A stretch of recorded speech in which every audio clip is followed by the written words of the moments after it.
Hello student, good morning to all of you. आइए आज हम लोग पॉलिटिकल साइंस विषय में बेसिकली स्पेशल रूप से बीए पार्ट 2 के प्रश्न उत्तर को पढ़ेंगे, क्योंकि अभी बीए पार्ट 2 का एग्ज़ाम होने वाला है इसमें, जिसमें कि ऑब्जेक्टिव्स क्वेश्चन को जो है हम एक एक चैप्टर करके जो है हम लोग पढ़ेंगे। पॉलिटिकल साइंस विषय बीए पार्ट 2 में 2 पेपर होता है, एक भारतीय शासन एवं राजनीति और दूसरा जो होता है तुलनात्मक शासन एवं राजनीति। और ये दोनों विषय में जितना भी टॉपिक है, भारतीय शासन एवं राजनीति में 16 टॉपिक है, यानी कि 16 चैप्टर्स है, और फिर तुलनात्मक शासन एवं राजनीति में 17 चैप्टर्स है। तो सबसे पहले हम भारतीय शासन एवं राजनीति वाला जो है एक एक करके चैप्टर को हम लोग पढ़ेंगे, जिसमें कि पहला है संवैधानिक विकास। और संवैधानिक विकास का जो ऑब्जेक्टिव बनता है 4 ऑब्जेक्टिव है, जो कि बहुत ही इम्पोर्टेंट है, और इसका हम उत्तर भी जो है यहीं पे दे दिए हैं, जिसमें कि इसमें दिया हुआ है कि सन 1909 के एक्ट को दूसरे कौन सी नाम से इसे पुकारा जाता है। 1909 के एक्ट को और इसके दूसरे नाम से किस नाम से पुकारा जाता है। तो यहाँ पर हमने ये भी दे दिया है कि मार्ले मिंटो सुधार के नाम से हम लोग इसे जानते हैं, मार्ले मिंटो सुधार। यहाँ पे दिया हुआ है उत्तर 1 का और नंबर है, ठीक है। दूसरा है कि सन 1909 के एक्ट के अनुसार गवर्नर जनरल या वायसराय की विधान परिषद के अतिरिक्त सदस्यों की संख्या कितनी की थी।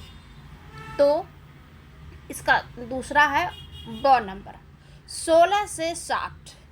जब क्वेश्चन आएगा कि 1909 के एक्ट के अनुसार गवर्नर जनरल या वायसराय की विधान परिषद के अतिरिक्त सदस्यों की संख्या कितनी थी, तो 16 से 60 कर दी गई थी। इस एक्ट में 16 से 60 सदस्य रहना है, इस एक्ट को पास किया था। तीसरा जो क्वेश्चन है कि निम्न में से किस उदारवादी नेता ने पहले तो मार्ले मिंटो सुधारों का जो है ये किया था, समर्थन किया था, लेकिन बाद में उसको जो है उसका कटु आलोचना कर दिया था। तो ये कौन नेता थे जो कि उदारवादी के नाम से जाना जाता था। सुरेंद्र नाथ बनर्जी है, गोपाल कृष्ण गोखले है, बिपिन चंद्र पाल है, मदन मोहन मालवीय है। तो आप इसमें से उदारवादी नेता के रूप में हम किसे जानते हैं, ठीक है। जैसे कि उदारवादी नेता हो गया कि नरम दल, और फिर एक जब देश आज़ादी की जब लड़ाई लड़ी जा रही थी, तो उस समय जो है 2 गुट में बटा हुआ था। कहा जाता था कि एक गरम दल है और दूसरा नरम दल है। तो गरम दल में नाम भी आता है लाल बाल पाल। लाल यानी कि लाल कहा जाता है बाल गंगाधर, नहीं, लाल कहा जाता है लाला लाजपत राय को, और बाल कहा जाता था बाल गंगाधर तिलक को, और पाल कहा जाता है, जिसमें कि एक इसमें दिया हुआ है बिपिन चंद्र पाल। तीसरा नंबर जो है बिपिन चंद्र पाल। तो ये जो बिपिन चंद्र पाल लाल बाल पाल के नाम से जाना जाता है, ये गरम दल में आते थे।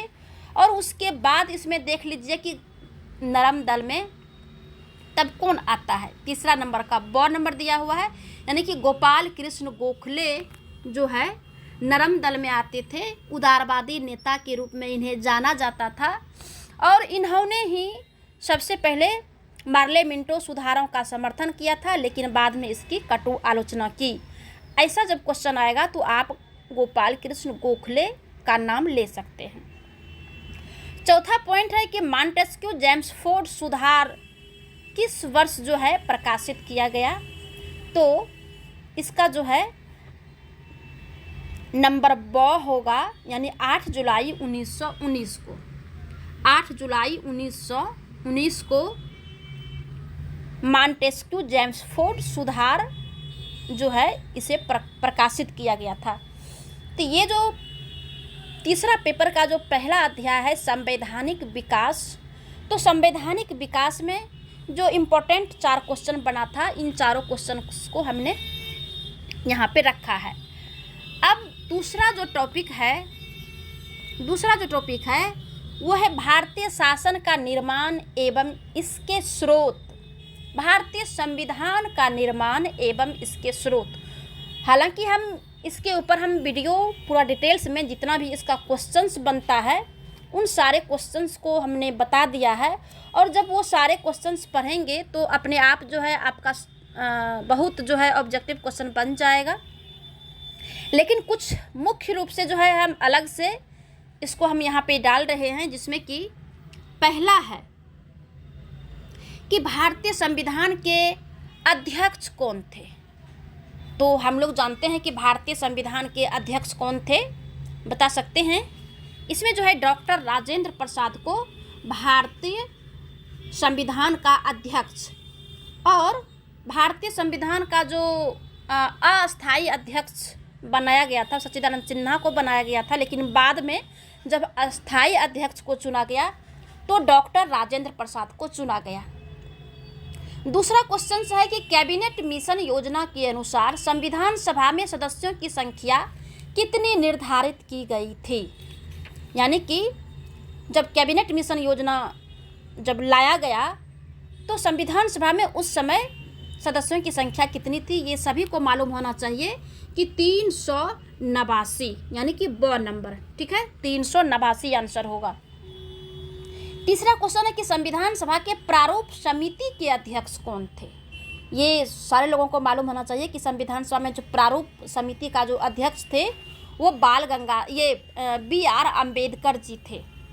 इसमें 6 सदस्य, टोटल 7 सदस्य थे, 6 सदस्य और थे, जिसमें कि अध्यक्ष के रूप में BR अम्बेडकर साहब को बनाया गया था।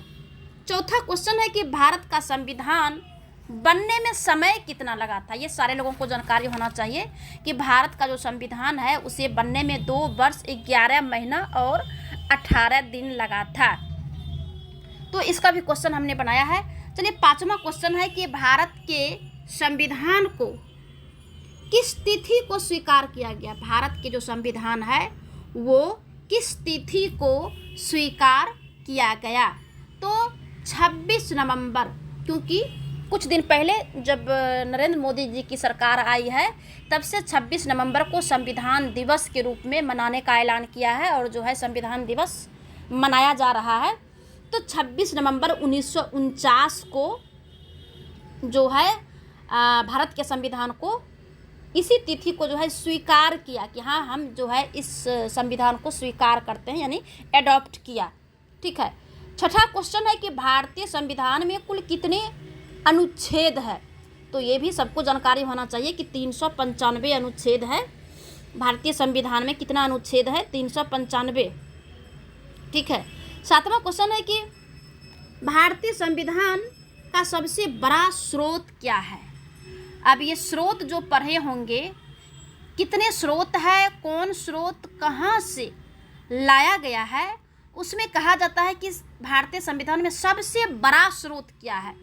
तो 1935 का संविधान शासन अधिनियम, इसको इसलिए कहा जाता है क्योंकि 1935 में जब संविधान अधिनियम जब लाया गया तो जो संविधान में 395 अनुच्छेद है और जितनी बातें इसमें ऐड किया गया उससे जो है बहुत ज़्यादा जो है लगभग आधे से ही कुछ कम जो है 1935 के अधिनियम वाला ही जो है एडॉप्ट किया था।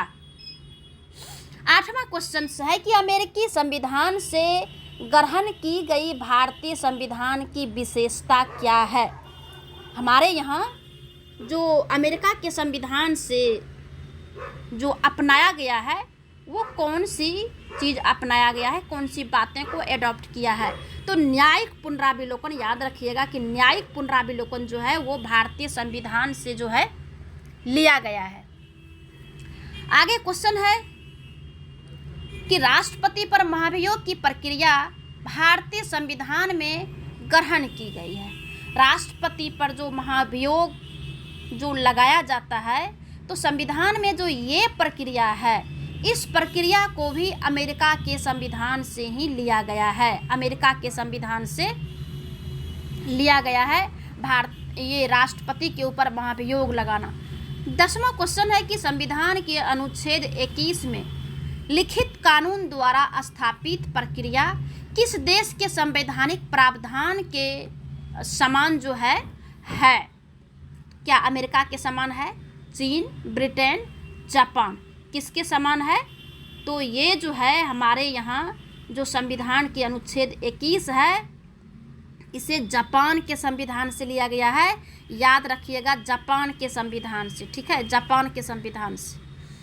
11वां क्वेश्चन है कि राष्ट्रपति की आपातकालीन शक्तियाँ देन है, किसकी देन है? ये जर्मनी के वीवर संविधान से जो है लिया गया है, जर्मनी के वीवर संविधान, याद रखिएगा, जर्मनी के वीवर संविधान।